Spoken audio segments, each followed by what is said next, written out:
warahmatullahi wabarakatuh. Halo everyone, welcome to Language Land. Nah, di episode perdana ini aku Gina Amalia Salihah, kita bakal ajak kalian buat ketemu sama orang-orang yang keren banget. Kalau misalkan anak LPB pasti udah tahu sih sebenarnya ini siapa nih. Jadi hari ini kita kedatangan Silma dan Kemal. Halo semua. Halo guys. Silma, Kemal, apa kabar? Alhamdulillah bikhair. Silma? Alhamdulillah baik banget. Alhamdulillah. Nah, jadi teman-teman sebentar lagi itu bakal ada program dari Departemen 2 yaitu TOLD atau Training of Leadership Development. Jadi hari ini mungkin kalau teman-teman belum tahu TOLD itu apa, Kemal sama Silma bakal mengupas lebih lanjut sebenarnya TOLD itu apa dan fungsinya itu apa. Nah, sebenarnya TOLD itu penting gak sih buat kalian? Nah, pokoknya yang masih ragu mau ikut TOLD apa enggak, wajib dengerin kita sampai akhir. Silma, Kemal, aku pengen tahu dulu sebenarnya TOLD itu apa? Mungkin teman-teman masih ada yang belum tahu gitu. TOLD itu apa sebenarnya? Boleh jelasin nama Pak Kadep dulu lah. Mungkin saya jelaskan secara umum ya terkait TOLD itu apa. Jadi TOLD itu kalau disingkatkan itu jadi Training of Leadership and Development, yang mana ini tuh merupakan kaderisasi lanjutan setelah Orientation and Integration 2023 kemarin tuh ya. Jadi ini tuh sebagai lanjutan dari orasi untuk mengkaderisasi siapa saja calon pemimpin, calon-calon orang yang memiliki jiwa kepemimpinan di LPB ini gitu. Terutama LPB ini kan sebuah organisasi, jadi kita harus berusaha meregenerasi orang dari tahun ke tahunnya gitu. Makanya kita kaderisasi, kita bekali, kita kasih kepemimpinan, kita terapkan di Training of Leadership and Development ini, yang mana di TOLD ini kita akan diajarkan mengenai apa itu leadership and development itu. Jadi intinya itu kepemimpinan. Bagaimana anggota LPB itu bisa memiliki jiwa kepemimpinan di dalam dirinya supaya ketika berorganisasi dia itu memiliki bekal gitu, tidak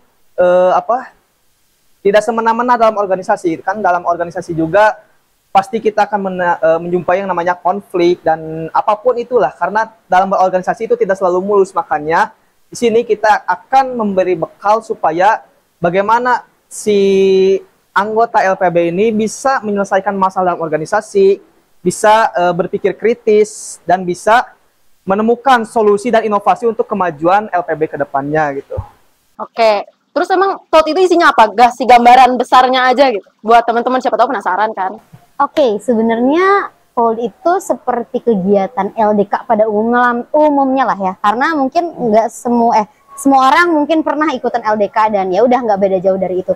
Cuman untuk di TOLD 2024 ini mungkin ada hal-hal yang cukup berbeda yang mau aku bawa di kegiatan TOLD kali ini. Mulai dari pemateriannya, mulai dari kegiatan dan lain-lainnya juga itu cukup berbeda. Tapi ingat ya, TOLD itu nggak seseram itu kok, nggak akan seresmi itu. Kita bakal tetap have fun, kita bakal tetap Semi formal lah ya. Semi formal. Jadi tenang aja lah, nggak akan ada apa ya kayak ya kayak jadi kita have fun, tapi itu ada isinya, ada dagingnya lah ya kalau kata kita mah. Pokoknya teman-teman bakal dapetin pengalaman yang seru banget di TOLD kali ini karena bakal ada sedikit sentuhan yang berbeda gitu, dimulai dari mungkin ya dari gambaran kegiatannya boleh kali ya. Nanti kita akan ada pemateriannya yang cukup advance, nggak seperti TOLD sebelumnya, ataupun kayak akan sedikit berbeda lah gitu. Terus kayak membahas pematerian yang bukan hanya berkaitan tentang bahasa, tapi juga tentang kepemimpinan itu sendiri gitu. Kayak tadi sempat disebutin juga sama Kemal, ada tentang critical thinkingnya, manajemen konfliknya kayak gimana, teamworknya kayak gimana, terus kayak cara penyelesaian masalahnya kayak gimana. Nah itu mungkin bakal lebih ditekankan di TOLD kali ini gitu. Terus bukan hanya materi yang cukup banyak, tapi juga ada kegiatan-kegiatan yang bakal membentuk bonding dari peserta TOLD itu sendiri. Karena kan TOLD ini tadi adalah kaderisasi kedua dan mungkin bisa jadi ajang selanjutnya buat teman-teman LPB di sini yang mau jadi pengurus, dan bekalnya itu bisa didapetin dari TOLD gitu. Jadi ya dari sisi permainannya, dari sisi bondingnya juga itu mungkin bakal cukup ditekankan atau bakal cukup menjadi highlight utama di TOLD 2020 ini gitu. Oke, berarti selain leadership ada teamworknya juga. Jadi kebersamaan antar anggotanya tetap dapat gitu ya. Tapi menurut kalian nih, kan tadi training of leadership ini belajar tentang kepemimpinan. Tapi menurut kalian kepemimpinan itu seberapa penting sih di kehidupan kita sehari-hari gitu, terutama? Jauh dulu nih. Oh, udah Kemal dulu. Kepemimpinan itu pasti penting ya, apalagi dalam diri sendiri. Karena kan dalam hadis yang diriwayatkan oleh Bukhari, kullukum ra'in wa kullukum mas'ulun an ra'iyatihi. Itu setiap kalian adalah pemimpin dan setiap pemimpin akan dimintai pertanggungjawabannya. Sebenarnya pemimpin itu penting bagi tiap insan manusia gitu, karena setiap manusia, baik saya, Gina ataupun Silma itu memang seorang pemimpin. Pemimpin bagi dirinya sendiri gitu. Dari awal situ kita tergerak bahwa kepemimpinan itu sangat penting, apalagi nanti di hal-hal yang lain seperti dalam kegiatan berkuliah, kita kan ada organisasi, ada kelas. Di situ kita berorganisasi, bagaimana kita bisa berkomunikasi baik dengan teman-teman kita, bagaimana kita bisa merencanakan sesuatu dan bisa disetujui oleh semua orang gitu. Nah, jadi menurut saya kepemimpinan itu sangat penting dari awal, apalagi nanti kita akan hidup berkeluarga, dan itu bekal kepemimpinan itu sangat penting gitu. Dari awal kita lahir sampai kita menutup mata gitu. Kalau menurut Silma, seberapa penting? Penting banget dong, karena tadi ya kayak banyak hal yang mungkin bakal datang ke kita, dan entah kita menjadi pemimpinnya atau yang dipimpin, itu jadi hal yang penting banget gitu. Karena kalau misalkan jadi seorang pemimpin yang baik, mungkin dia juga harus tahu juga gimana menjadi seseorang yang dipimpin dengan baik gitu. Nah, dimulai tadi dari kehidupan sehari-hari, mungkin kita harus bisa manage diri sendiri dulu sebelum bisa manage orang lain. Jadi jangan, sebenarnya gimana ya, jangan dulu menekankan kepemimpinan itu kepada orang lain terlebih dahulu, tapi ya tekanin dulu kepemimpinan ke diri sendiri gitu. Karena ya kalau misalkan nggak bisa memimpin diri sendiri, gimana memimpin orang lain gitu sih. Jadi cukup penting lah gitu sih kepemimpinan ini. Kepemimpinannya emang cukup penting buat diri sendiri atau buat orang lain gitu ya. Ada nggak sih cerita yang apa ya, menurut kalian tuh, oh ternyata kepemimpinan tuh penting banget gitu, yang relate lah sama pengalaman kalian? Apa ya? Ada nggak kayak ketika kalian melakukan hal ini, oh ternyata bener ya kepemimpinan itu penting gitu? Ada sih pasti gitu ya. Istilahnya, misalkan nih ya, sekarang lah aku dijadikan SC di TOLD ini, kan itu jadi hal yang penting juga ya. Karena pertama ini tuh sebenarnya jadi SC kali kedua aku khususnya di LPB. Karena emang bener sebelumnya nggak pernah jadi SC tuh, dan ini kali kedua untuk di LPB. Secara nggak langsung SC ini menjadi pemimpin juga, tapi pemimpin secara konseptor. Karena kan secara eksekutornya ada ketua OSE gitu ya. Tapi kan kayak ternyata untuk managing tuh cukup sulit ya kalau misalkan untuk orang-orang yang mungkin nggak ada, belum berpengalaman di hal itu, dan aku pun belum, dan ini cukup sulit gitu. Kayak aku harus managing waktu aku harus kayak ini tutor gimana sih, kapan harus beresnya, belum managing ke POC-nya gimana caranya, kan komunikasinya juga harus lancar gitu, belum ke Pak Kadep juga selaku orang utama yang sebenarnya mempunyai program ini gitu. Jadi kayak oh iya ya, kalau misalkan kita nggak bisa managing diri, nggak bisa memimpin diri sendiri, gimana aku bisa manage TOLD ini gitu kan, gitu sih. Sebenarnya kepemimpinan ini sangat penting, apalagi dalam organisasi, supaya terarah dan terstruktur gitu. Karena kan dari segi pengalaman, kalau saya itu pernah berorganisasi, tapi ketika saya belum memiliki jiwa kepemimpinan, kita tuh tidak tahu arah organisasi itu kemana sih. Jadi kita nggak terstruktur juga. Sebenarnya ini tuh organisasi apa, tujuannya apa. Karena itu kan saling berkaitan antara kepemimpinan, manajemen, dan organisasi. Jadi sangat penting lah, sangat relate, apalagi ketika saya masuki perguruan tinggi, ternyata baru tahu, oh ini organisasi yang harus dijalankan. Karena berkaitan dengan kepemimpinan dan manajemen, jadi terstruktur dan terarah. Jadi kita tahu tujuan dari organisasi itu apa, dan strukturnya itu bagaimana gitu. Jadi tidak semena-mena organisasi itu cuma kumpulan doang, tapi mereka itu memiliki tujuan sama yang akan dicapai bersama-sama gitu. Kayak sebenarnya emang tujuan organisasi itu mencapai satu tujuan yang sama kan ya sebenarnya. Tapi dari semua organisasi yang kalian ikutin ini, mungkin kalian nggak cuma ikut LPB gitu kan, mungkin ikut HMJ juga, atau mungkin ada ya organisasi-organisasi lain lah gitu. Tapi ada nggak satu sosok yang menginspirasi kalian buat kayak, oh aku mau ikut organisasi ini deh, aku mau terus jadi pemimpin nih di organisasi ini gitu? Kalau dari saya, ada satu sosok yang mungkin rekan-rekan juga tahu ya, kawan-kawan LPB, itu Muhammad Nurholis Majid, atau biasa disebut dengan Cak Nur. Karena beliau merupakan tokoh Islam, tapi beliau bisa merefleksikan gitu dalam sebuah pemimpinannya, dalam soal organisasinya, yang beliau bisa memimpin dengan baik dan juga bisa mengakomodasi semua anggota-anggotanya dengan baik gitu.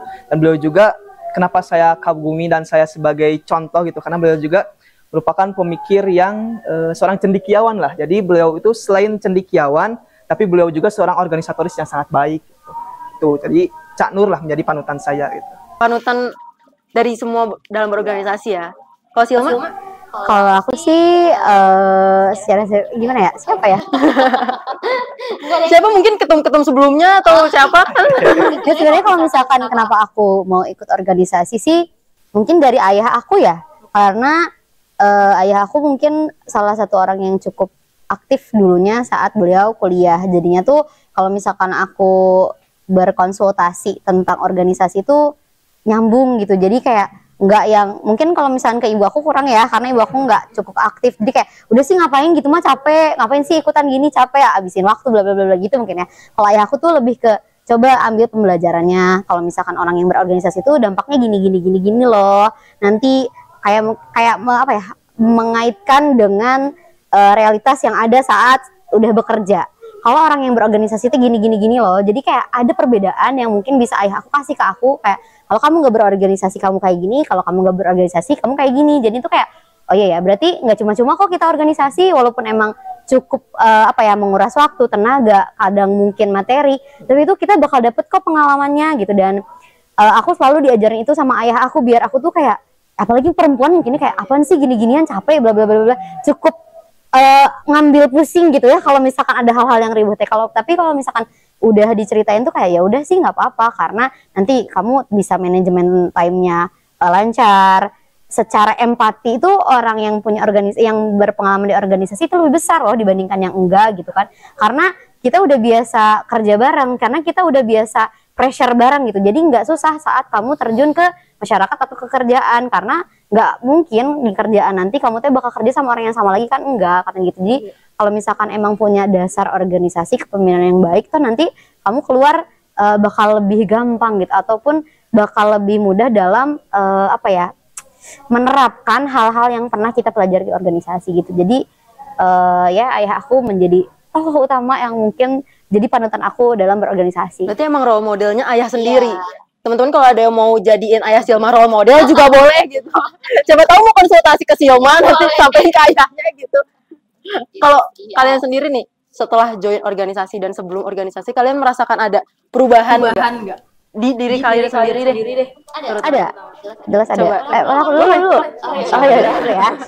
Ada lah pasti. Yang pertama dari sisi komunikasi itu lebih fleksibel. Kadang kalau misalkan emang nggak biasa mah kayak aduh malu atau apapun, tapi karena kita di organisasi dianjurkan untuk bisa berkomunikasi entah dengan orang baru atau dengan partner ataupun dengan bidang yang lain dan yang berbeda, itu kan sebenarnya kalau misalkan orang yang nggak biasa pasti pressure banget gak sih? Tapi karena kita udah biasa di organisasi, itu mungkin menjadi nilai plus karena kita sudah biasa berkomunikasi dengan orang-orang yang berbeda. Terus dari sisi relasi, kita bisa dapat relasi yang lebih luas gitu, kayak entah ada kenalan, kalau misalkan di kampus ya, entah ada kenalan dari beda jurusan, kan kita juga di sini beda-beda jurusan gitu kan, entah dari beda UKM atau apapun itu tuh menjadi nilai plus. Kadang kayak misalkan aku butuh orang untuk praktek atau apapun, kayak kita bisa, kalau misalkan nih kayak kita harus ngewawancara orang lain tapi harus dari beda jurusan, itu kan jadi nilai plus karena kita punya kenalan dari jurusan lain gitu kan. Terus mungkin dari sisi time management, karena kita tahu ada banyak ya istilahnya ada beberapa kegiatan yang mau kita lakuin, otomatis tugas utama kita harus beres dari tugas pribadi di kelas ya, tugas kuliah dan lain-lain. Jadi tuh secara prioritas kalau menurut aku, karena kita mungkin punya kegiatan yang lebih banyak karena berorganisasi, jadi itu lebih ke manage. Oh kayaknya hari ini tugas ini harus beres karena besok ada rapat.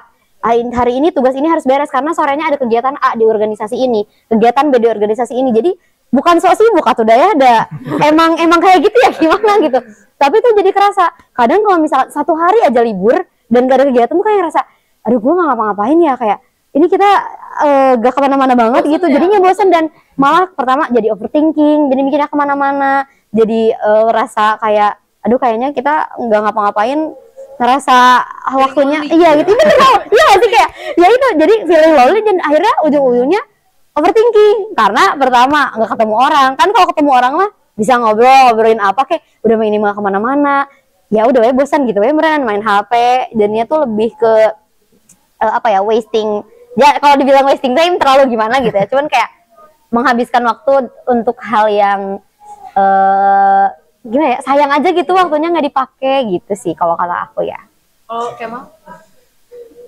Mungkin sudah seluruhnya ya disampaikan oleh Selma, tapi yang paling mengenai saya itu dari segi hal komunikasi. Karena jujur sebelum saya berorganisasi itu saya tuh orangnya introvert. Mungkin percaya ya kawan. Percaya kok.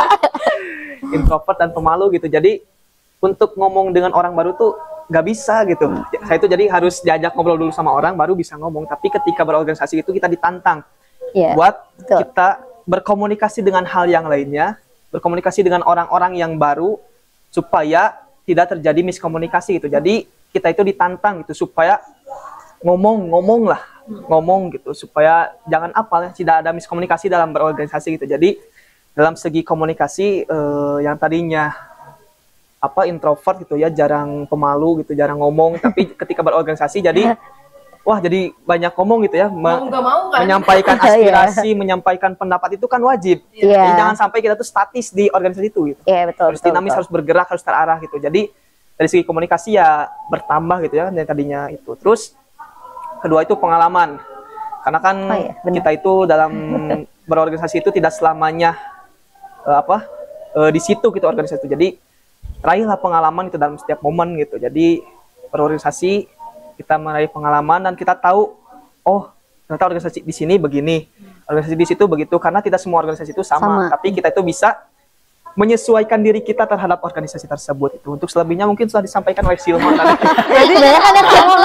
Jadi sambil ada pengalaman sambil belajar kan. Jadi setiap pengalaman pasti ada hal-hal baru yang dipelajarin kayak gitu. Tapi kalau yang soal komunikasi jadi tantangan tersendiri nggak buat Kemal? Sangat menjadi tantangan tersendiri ya. Karena itu mungkin kepribadian saya gitu yang introvert pendiam, tapi ya kita berusaha ekstrovert aja lah gitu. Berusaha berbaur karena harus sosialisasi kan. Karena kalau nggak sosialisasi nggak dapat relasi kata Silma. Betul. Bener kan? Saling berkesinambungan ya. Iya.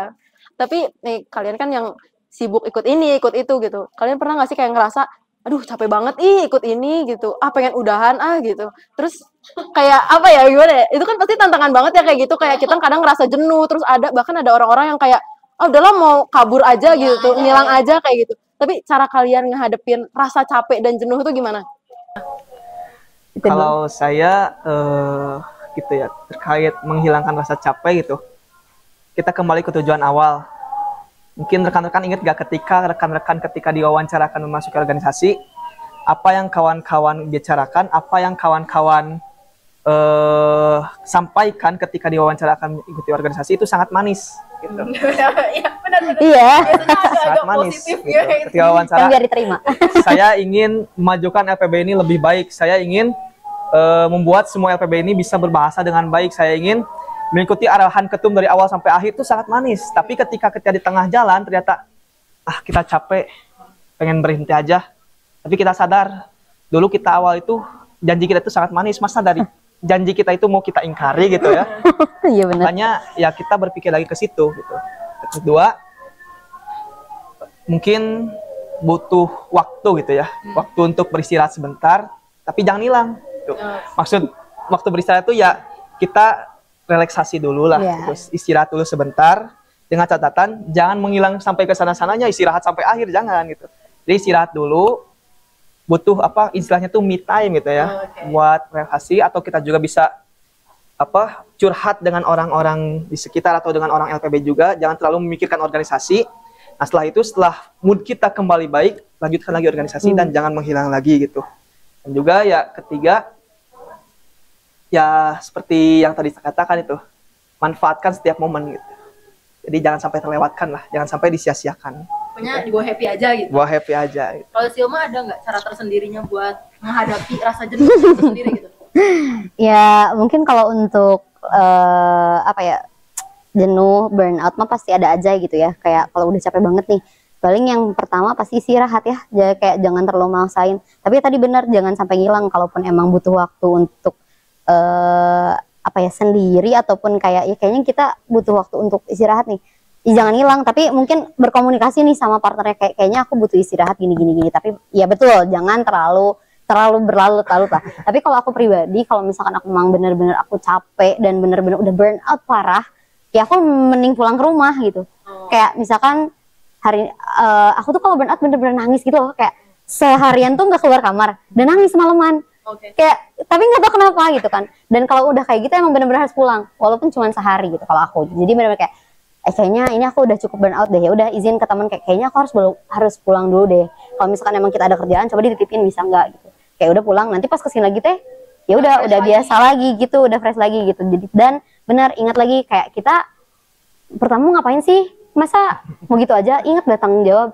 Apalagi mungkin gimana ya istilahnya, khususnya Kemal mungkin ya. Kemal tuh misalkan dia kan kadep nih, kalau misalkan dia mau ngilang, ya coba pikir aja kali ya, anak-anaknya anak bidang ya gitu, anak-anaknya bilang gitu kan.